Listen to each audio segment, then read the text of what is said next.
Friends, നിങ്ങൾ കേൾക്കുന്നു voice of Kerala 115 AM മലയാളത്തിന്റെ നേർശബ്ദം റേഡിയോ മാഗസിൻ. ഉറക്കമുണരുന്നത് മുതൽ ഉറങ്ങുന്നതുവരെ UAE-യിലെ പ്രവാസികൾക്ക് കൂട്ടായി റേഡിയോയുണ്ട്.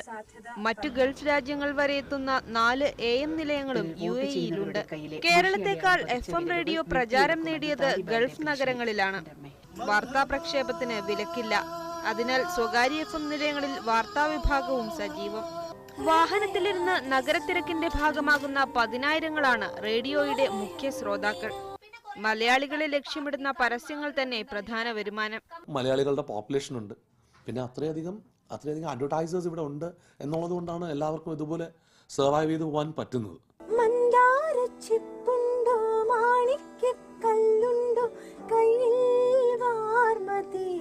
1992 റാസൽ ഖൈമ റേഡിയോയാണ് ഈ രംഗത്തെ തുടക്കക്കാർ.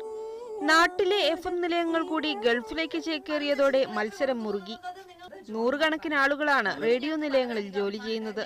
ഇങ്ങനെ മലയാളികൾക്കിടയിൽ നല്ല ഒരു അന്തരീക്ഷം ഉണ്ടാക്കുവാനും അവന്റെ ഗൃഹാതുരത്വം അത് പോസിറ്റീവായ അർത്ഥത്തിൽ നിലനിർത്തുവാനും അതിന്റെ നെഗറ്റീവ് ആയ അർത്ഥങ്ങൾ ഒരു പരിധിവരെ ഇല്ലാതാക്കുവാനും ഈ റേഡിയോകൾ വലിയ ഒരളവിൽ സഹായിക്കുന്നുണ്ട്.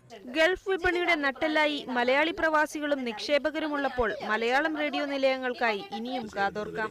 സ്നേഹത്തോടെ വിട പറയുന്നു നിങ്ങളുടെ സ്വന്തം മീഡിയ 1 ദുബായ്.